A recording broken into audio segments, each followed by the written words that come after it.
Pozdrav svim ljudi, moje ime je SPP, dobrodošli na novi klip. Danas ćemo pričati o jednom Bluetooth zvučniku. U pitanju je JBL Extreme kopija. Dakle, da, možete ga kupiti na raznim sajtovima, kao što su Kupujem, prodajem, Facebook i tako to, preko Instagrama. I danas ćemo vidjeti da li nešto vredi ovim parama koji smo ga uzeli. I da, hajmo da počnemo. I ovo je kutija, ovo je moja mačka, dakle da ćao. Ok, da se mi vratimo na stvar. Uglavnom, ovo je kutija, mislim, ništa specijalno, ok. I uglavnom, šta je bitno kod ovog zvučnika? Kao što vidite ovdje, 15 hours of playing time.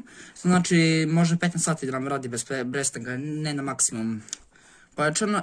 Bitno da gledate 10.000 mAh baterija, kolika vam je baterija i također i ova. Pošto ima dosta ovakvih zvučnika koji su još veće kopije, dakle da ima mnogo manje mAh baterija i mnogo manje sati radi zvučnik.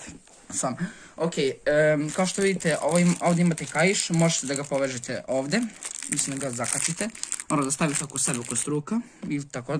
Nešto ovo je opustvo, znači ima na dosta jezika, nećemo sad otvarati nebitne.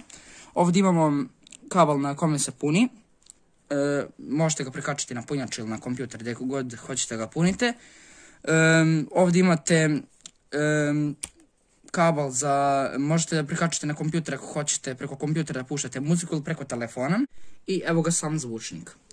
Kao što možete vidjeti, napred imamo dva zvučnika, znači ovdje jedan i ovdje jedan. Imamo jedan woofer, ovdje i ovdje, znači dva komada, ukupno 4 zvučnika. I pozadi ovo samo otvorite, inače on je navodno od vodootporan, ali nemojte da testirate za ove pare, pošto ono nikad se ne zna. Ovdje imate da uključite kablove što sam vam pokazao malo pre. Zatvorimo. Gore imamo. Ovdje kad jednom kliknemo, promijeni se pesma unaprijed ili šta god slušate. Ovdje isto kad kliknete još jednom, unazad ide pesma ili šta god slušate. Kad bi zadržali duže vam, onda bi vam se smanjila muzika. Kad bi ovdje isto duže pritisnuli, isto bi vam se pojačala muzika. Ovdje stopirate pesmu ili puštate drugo. I vreme je da testiramo zvučnik. Inače, ovdje pritisnete duže i tako se pali. Ok, pustit ćemo muziku.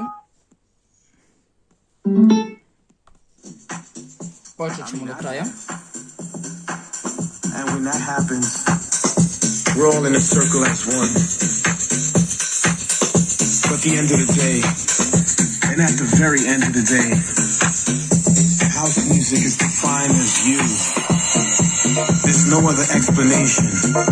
So again, when they tell you what is house music, you tell them, I vreme za prednosti i mane. Počinjemo od mana. Prva mana je što ne radi indikator baterije. Znači, ne možemo vidjeti ovdje koliko je posto baterije, jedino možemo preko uređaja. Druga mana je što, vidite ovo, malo prije sam vam priča. Znači, mnogo se teško ubacuje kabel, dakle da probajte da ga ne vadite kad stavite ili šta već. Mnogo se teško ubacuje. Za punjenje, pogotovo za punjenje, za USB i onako, ali to je isto mana. I sada prednosti. Pod 1. Povoljan je. Košta oko 2000 dinara na oglasima. Kao što su Instagram, Facebook, ne možete ga naći u normalnim radnjama. Pod 2. Dosta se jako čuje. Malo pre sam pustio video, neku muziku, nemam pojma, nisam ja video. I dosta se jako čuje. Pod 3. Ima jasan čist zvuk, dakle da možete ga nositi na rođendanima, na bazirima. Dosta se dobro čuje. Ima jasan čist zvuk, pokazao sam vam malo pre. I evo ga zaključak. Testirali smo zvučnik. Sasvim dobro za ove pare. Znači za 2200 dinara koliko košta, oko 2000 dinara, ne možete naći bolji u radnjama. Možete nađete neki, ali mnogo loši od ovoga. I to bi bilo to što se tiče ove epizode. Nadam se svidjela, ako jeste ostavite like, share i subscribe.